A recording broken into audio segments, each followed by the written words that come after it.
হানাফি মাযহাবকে আহলে হাদিসের লোকজন বেদাত বলে, এটা কতটুকু যুক্তিযুক্ত? কোরআন হাদিসের আলোকে জানতে চাই। ভাইরা আমার, হানাফি মাযহাবকে গড়পড়তায় বেদাত বলা এটা মূর্খতা এবং অজ্ঞানতা।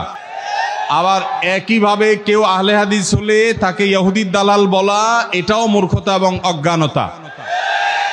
আমরা গড়পড়তা এভাবে একে অন্যের বিরুদ্ধে যদি বিশুদ্ধার করতে থাকি তাহলে শয়তান খুশি হবে, আল্লাহ খুশি হবেন না।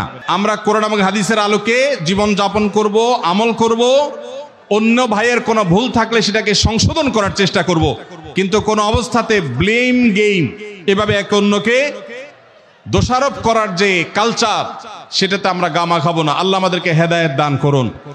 এতে শয়তান খুশি হয়, এতে ইসলামের কোনো লাভ হয় না। আল্লাহর ওয়াস্তে নিজের আদর্শ প্রচার করতে গিয়ে আরেকজনকে আঘাত করা, তাচ্ছিল্য করা, তাকে ইসলাম থেকে খারিজ করে দেওয়া এবং ঢালাও ভাবে গড়পড়তা এভাবে ফতোয়া দেওয়া এটা মূর্খতা ছাড়া আর কিচ্ছু নয়। আল্লাহ আমাদেরকে হেদায়েত দান করুন। ভাই, আপনারা কি কিয়ামের পার্টি? আপনারা কি কিয়ামের দল, মিলাদ কিয়ামের পার্টি? তাহলে বসেন। আপনাদের কি কোমরে ব্যথা আছে? না থাকলে বসেন। এ ভাই বসেন।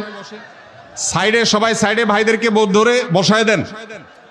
আবার লুঙ্গি ধরে টান দিয়েন না, সাইডে ধরে বসায় দেন, বসায় দেন।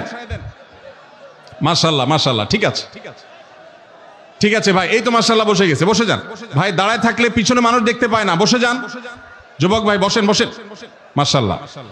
জি ভাই, এর প্রশ্ন, আমার বাড়ি এই গ্রামে, আমার বাবা মৃত, আমি পর্দা করি, দিন পালনের চেষ্টা করি, আমার বয়স 24, মাস্টার্স পাস, আমি বিবাহ করতে চাই। আমার দুই ভাই বিবাহের ক্ষেত্রে পাত্রের শুধু স্ট্যাটাস এবং চাকরি দেখে, পরেশগারি তার কোনো গুরুত্ব দেয় না। আমার অনেক বিবাহ বাতিল হয়েছে, এই জন্য আমার ভাইদেরকে নসিহা দিন। আপনার একদিনই বোন। ভাইরা আমার, আমাদের দেশে অনেক হতভাগা অভিভাবক আছে, নিজের মেয়ে কিংবা বোনকে বিয়ে দেওয়ার ক্ষেত্রে শুধুমাত্র ছেলের টাকা পয়সা, চাকরি বাকরি, স্ট্যাটাস এগুলোই দেখে।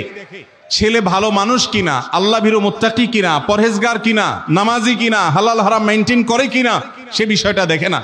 নবীজি সাল্লাল্লাহু আলাইহি সাল্লাম বলেছেন, তুনকাহুল মারআতু লিআরবাঈন, 4টি বিষয় দেখে সাধারণত মেয়েদেরকে মানুষ বিবাহ করে বা বিবাহ দেয়।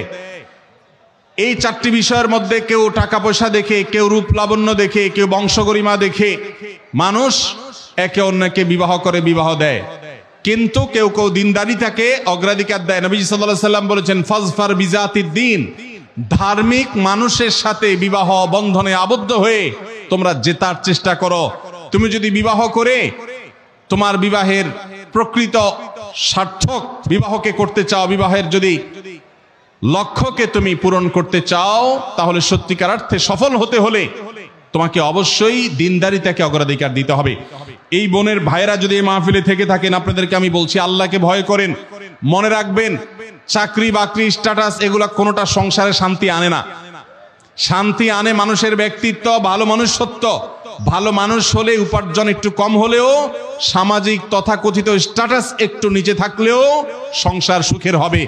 আর যদি ভালো মানুষ না হয়, যত বড় স্ট্যাটাস হোক, যত বড় চাকুরে হোক, কখনো সেখানে শান্তি আসবে না।